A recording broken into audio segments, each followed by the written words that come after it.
Período pré-menstrual, tensão pré-menstrual, TPM, síndrome pré-menstrual, transtorno disfórico pré-menstrual. Tudo isso significa exatamente a mesma coisa? Não. E um dos objetivos desse vídeo é a gente colocar essas designações, essas terminologias nos devidos lugares para que não haja, enfim, confusão. É comum, às vezes, uma mulher, às vezes não próxima da outra, uma colega de trabalho, está falando, hoje eu estou com TPM. E a outra diz, coincidência, eu também. Só que às vezes o que uma está dizendo pode não ser o que a outra está sentindo. Quer dizer, o termo TPM, ele é genérico, ele é uma coisa genérica, como dizer azia. Azia pode dizer quer dizer um monte de coisa. Uma pessoa com azia pode ter dor, outra pessoa pode ter apenas um desconforto abdominal. Então, é sobre o tema que a gente vai falar hoje. Ele interessa tanto às mulheres como aos homens. As mulheres é óbvio, se isso aqui fosse uma plateia onde eu pudesse perguntar, o período pré-menstrual incomoda? Aí a gente ouvir, sim, incomoda. Mas para os homens também é importante, porque, meu amigo, pode ter certeza, se você souber o que acontece, o que pode estar acontecendo com a sua namorada, com a sua noiva, com a sua esposa, pode ter certeza que isso pode ter o potencial de ajudar bastante, melhorar bastante o relacionamento, enfim, ou até consertar um relacionamento que não esteja bem por causa disso. Algumas mulheres não se expressam, não falam, até se isolam. Então, esse é o tópico do vídeo de hoje, é o que eu vou explicar e você já vai entender.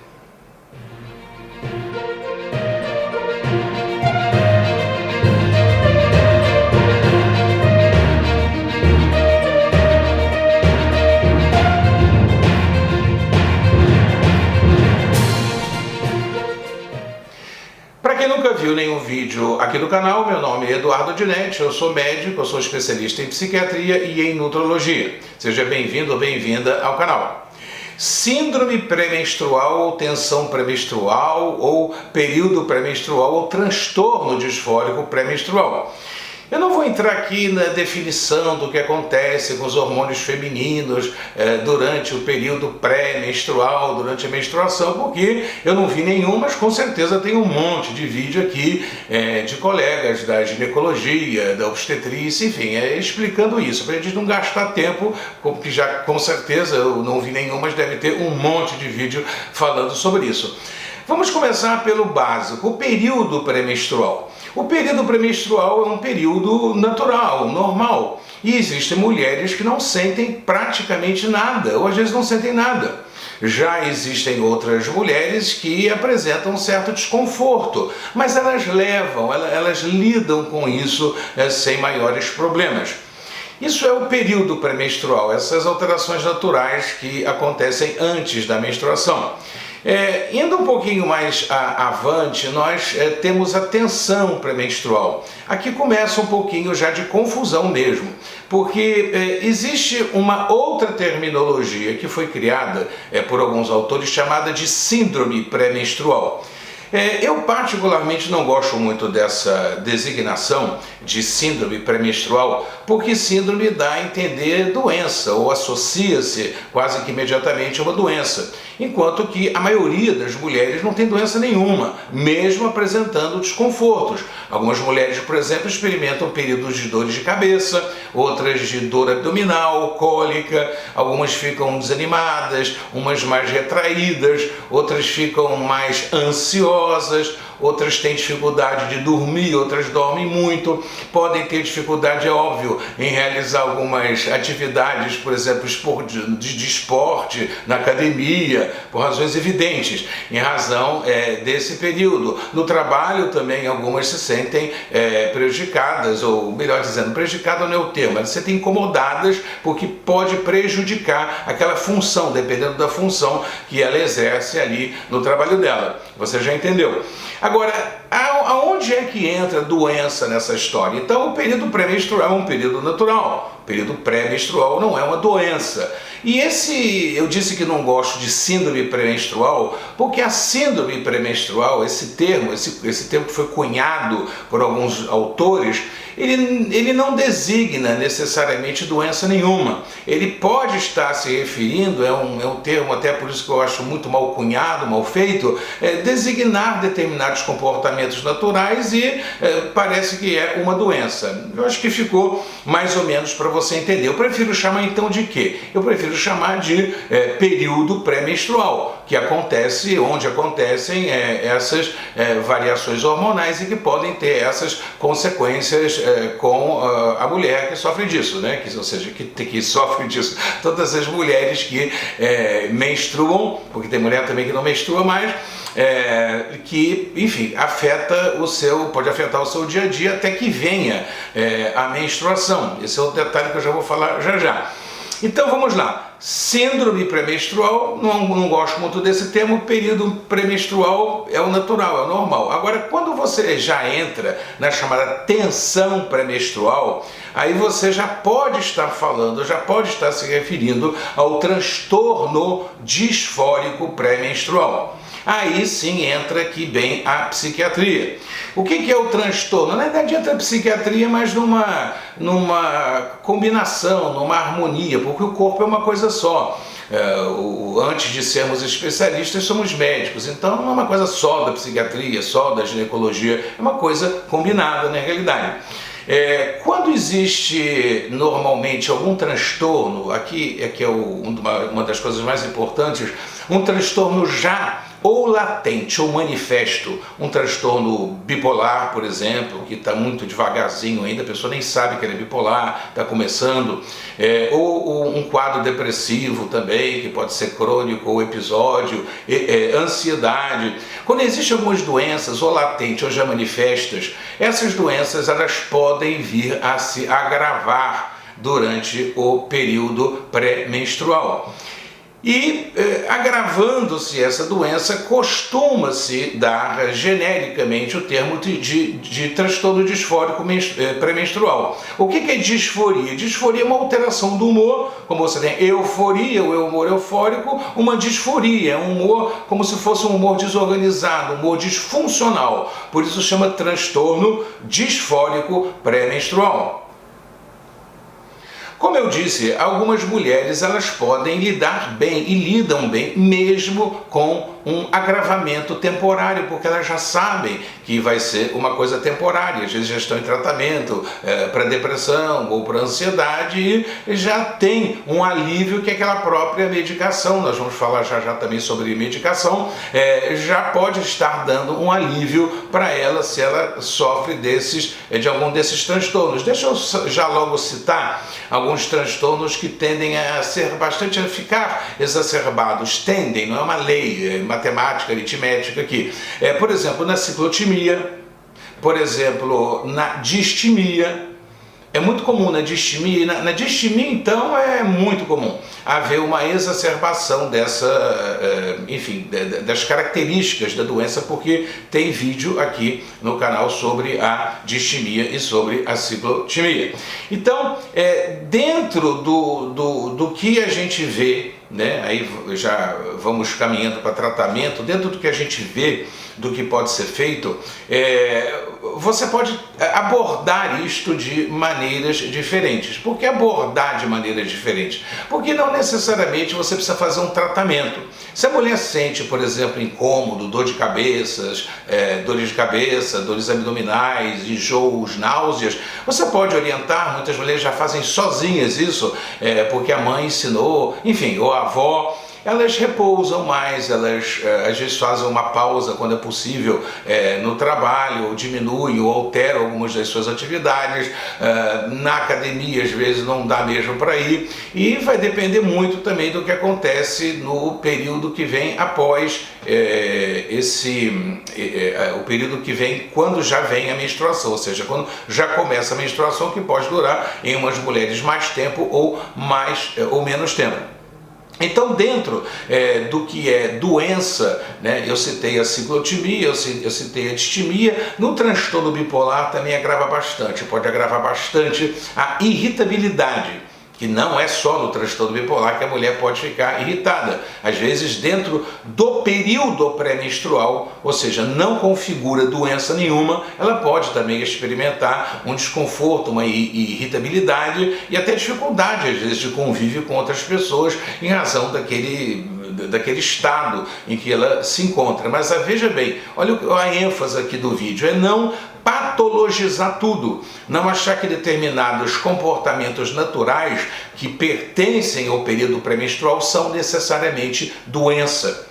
Por exemplo, até botei num comentário de uma pessoa aí que mencionou alguma coisa sobre isso, eu falei, bom, se continuar no ritmo que se está, daqui a pouco vai se dizer, se a pessoa bocejar mais do que 5 vezes antes de se deitar, vai haver uma nova síndrome, a síndrome do bocejo excessivo. E vê se você acerta o que viria depois, o que virá, não sei, é possível que até isso aconteça, não acredito, mas o que vem depois da criação de uma nova síndrome, a síndrome do bocejo excessivo. Então, essa patologização excessiva de comportamentos que são naturais, eu particularmente evito.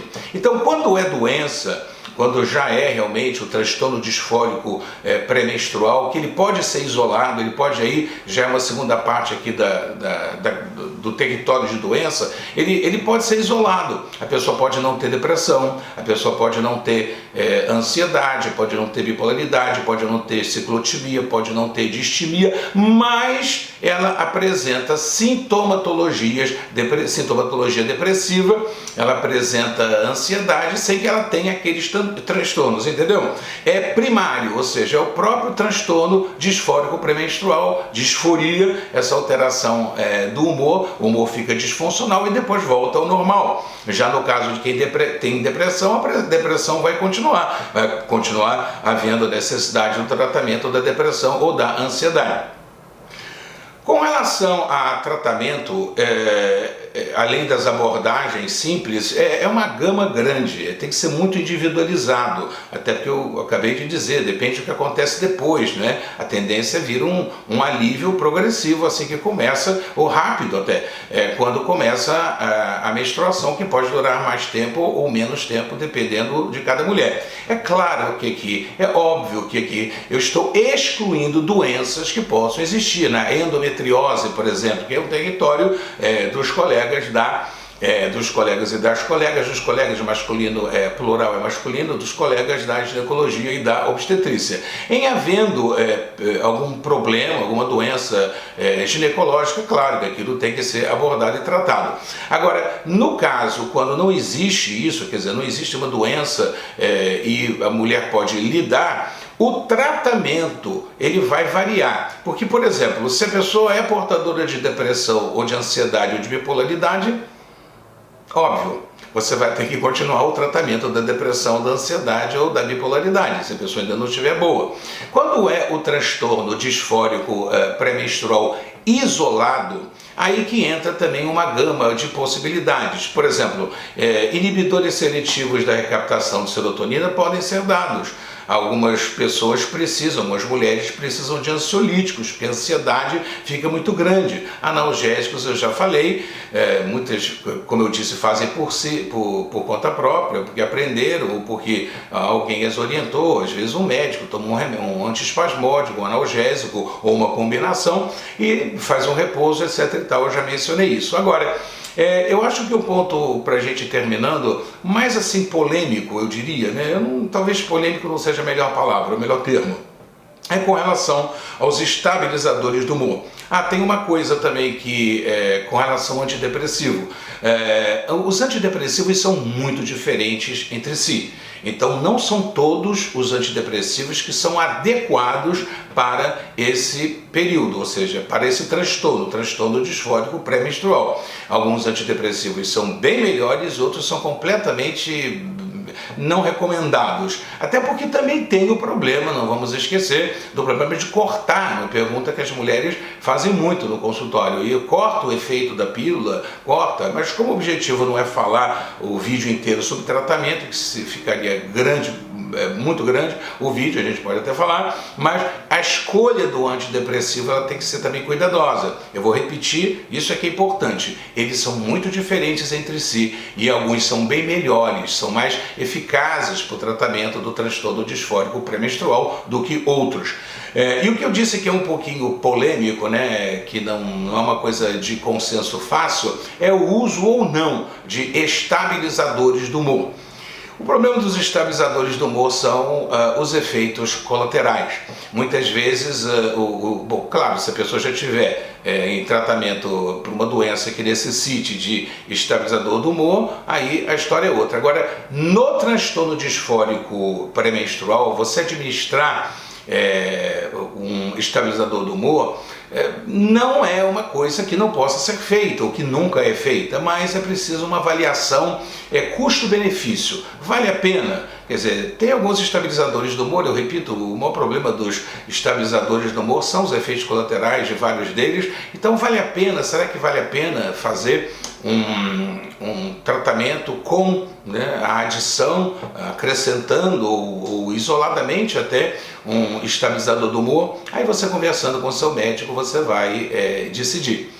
Eu termino o vídeo de hoje com um trecho da Bíblia, onde o Senhor Jesus estava na região de Samaria. E ele, então, estava cansado de viagem, porque Jesus é Deus que se fez homem, ele era um homem de carne e osso, como a gente também, e ele sentou perto do poço, junto do poço, uma fonte d'água chamada Poço de Jacó. Então, passou uma mulher samaritana, e o Senhor Jesus disse: mulher, dá-me de beber, me dá um pouco d'água. Então eles começaram um diálogo muito importante, muito interessante, muito profundo para quem se interessa por Deus, que está no Evangelho segundo João, no capítulo 4. E em um dos momentos o Senhor Jesus diz assim: mulher, vem a hora e já chegou, em que os verdadeiros adoradores adorarão o Pai em espírito e em verdade. Deus é espírito e importa que os seus adoradores o adorem em espírito e em verdade. Aí a mulher disse: eu sei, Senhor, o Messias, quando ele vier, ele vai nos anunciar todas as coisas. Então o Senhor Jesus diz: eu sou o Messias, eu que falo contigo. Esse é um dos trechos da Bíblia onde o Senhor Jesus se revela verbalmente, explicitamente. Em outros momentos também, na Bíblia inteira, você vê que o Senhor Jesus é o Messias, no Antigo e no Novo Testamento, com as promessas que foram cumpridas a respeito do Messias, do Filho de Deus, o Senhor Jesus, no Novo Testamento. E ele afirma em João 4, eu sou o Messias, eu que falo contigo. E contigo também aí que está me ouvindo. Então, muito obrigado por você ter visto o vídeo. Deixa aí o seu comentário. Como é que é esse seu período pré-menstrual? Como é que é a tensão pré-menstrual? Você concorda com o termo síndrome pré-menstrual, chamar de síndrome uma coisa que não é doença e que quando é doença já tem o nome de transtorno disfórico pré-menstrual? Como é que tem sido a sua experiência com relação ao seu convívio? Como é que tem sido a sua experiência com alguma medicação? Deixa aí nos comentários. A gente se vê em outro dia com outro assunto. Eu tenho tido pouco tempo para pôr vídeo, mas a gente, na medida do possível, vai indo em frente aqui com o canal. Então, até outro dia com outro assunto. Que o Senhor Jesus Cristo, o Filho de Deus, o Rei dos Reis, o Senhor dos Senhores, que vive, reina e em breve voltará, abençoe a você e a toda a sua família. Um grande abraço. Tchau.